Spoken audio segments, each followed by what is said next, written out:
My name is Avraham Roet. I was born in Holland. I am a Holocaust survivor.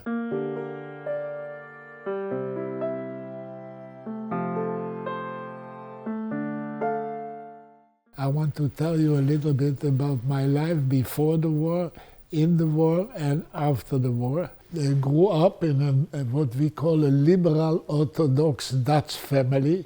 That means my parents, they kept to every rite and symbol of the Jewish life at home. Outside home, we lived exactly like Dutch people. There was no difference.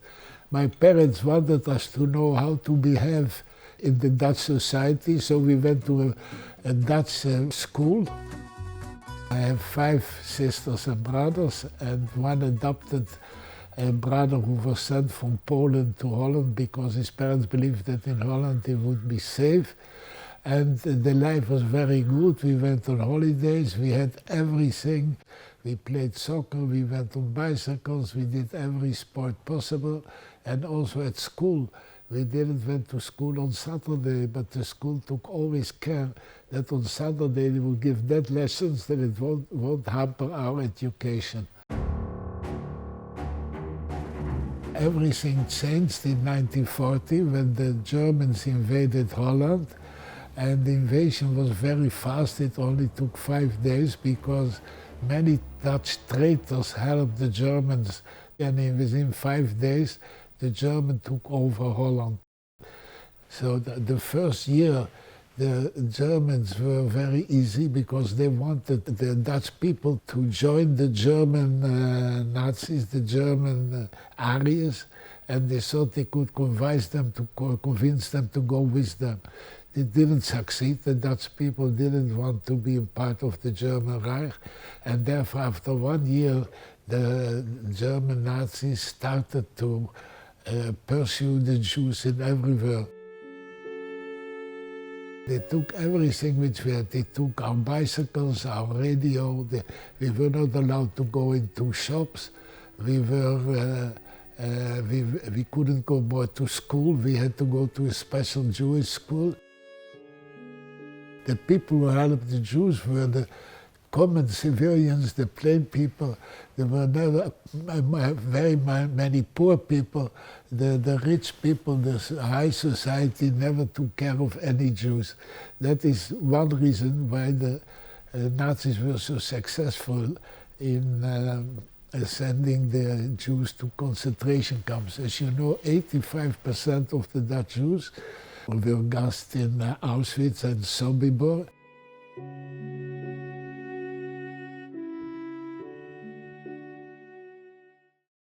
One of the strange things for me to be here in Vienna, and Vienna has changed like I have changed. It's a complete different picture today. But the head of the Nazis in Holland, who were responsible for the pursuit of the Jews, were from Austria. I went to school, to the Jewish school. In a parallel class to me studied Anne Frank. I do not remember her, I must say, but we were together in one place, in one school. And also she lived on a canal and we lived on a canal. But she was arrested, and that's one of the things I have to mention when I'm here, by an Austrian SS who took her from a hiding place to Westerbork and to her death. My 2 sisters didn't want to go into hiding because they were Orthodox and they didn't want to go to non-Jewish family, but also very much, it's not mentioned much today, but because all of us know what is Me Too. And they didn't want to go to family where they didn't know what would be happening. They were 16 and 18 years old. So in a special razzia from the Germans, they were caught together with my grandfather, who was head of the Jewish community in Holland, and they sent to Auschwitz. So there was no reason for us not to go into hiding, and my father had connections with the Dutch underground. 2 of my brothers, the youngest one, the eldest one, went into hiding with very Christian people, very poor people. Most of them were treated extremely well, and they said they are also today recognized by Yad Vashem, and so they were very good families. My third brother was less fortunate. He stayed with one of the biggest black marketeers in Holland, and he thought he could take my brother and another child from 3 years in order to tell after the war I was in the black market because I did hide Jews. You know, in Holland, I don't know if you have been in Amsterdam, but they have very open windows. And I was taken from one place to another, but the neighbors always knew what was going on with the next neighbors. So after a week or two, they came to them and said, you have a strange child in your home, and why do you have a child, and is it a Jew or is it something else? So they got afraid, so I had constantly to change addresses till at the last 4 months of the war, 5 months, I came to a very poor Catholic farmer. There was a Catholic pastor in that village who was like a sect, you know. He told the farmers that you must keep a Jewish child and you must not bring him to church. And the people were amazed because to take a child they would take, but not to bring him to church was for them amazing. But that's what saved my life. And they were a very poor family. I mean, they had 2, 3 cows and some chickens and 2 or 3 swines, that's all. But that is the way I was saved. My parents were saved because they were hidden on a very small room on the rooftop of Polish coal workers who worked in Holland in the coal mines. And they paid them a lot of money, but they stayed with them 1 year, but they were saved. So finally, my parents and my 3 brothers and myself got together after the war.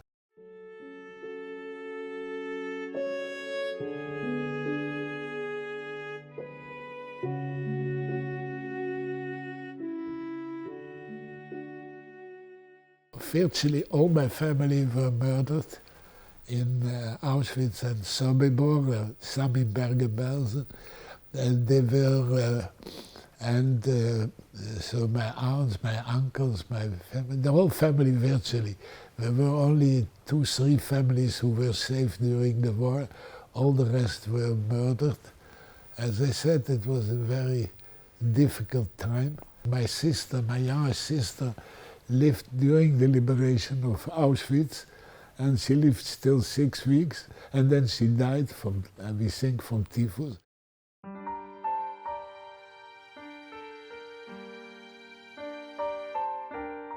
The Dutch government never did anything to help anybody in the concentration camps, not during the war, not after the war, and also the treatment of the refugees who came back from the concentration camps and from hiding didn't get any, had big problems to get their properties back, to get everything back. I decided not to stay in Holland because I thought that Holland had not saved me during the war and couldn't save me in the future. So I went in '46 to Israel. My fest today is in the state of Israel, and my fest is living among Jews.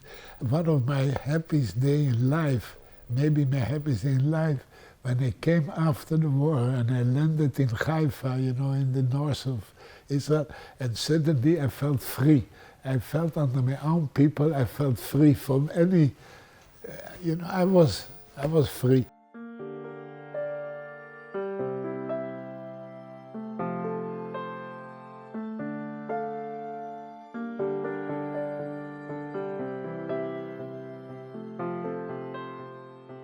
I tell you, it's for later in life I have learned any Holocaust survivor has a trauma. In one way or another, it stays with you your whole life. And this trauma is something that you cannot imagine. If you go on the street, you can get caught, you get killed, everything. So the trauma from a Holocaust survivor. And the knowledge that 6 million Jews were murdered makes it really a thing you have to live with your whole life.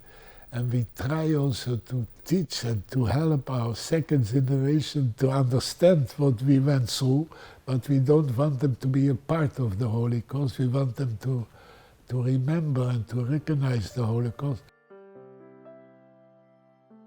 Today, I think the most important message, and that's the reason I came here, there is no other reason, is to tell the people to remember and not to forget what happened in the Shoah. There is nothing like the Shoah in the history of mankind, and I don't believe it will ever be again.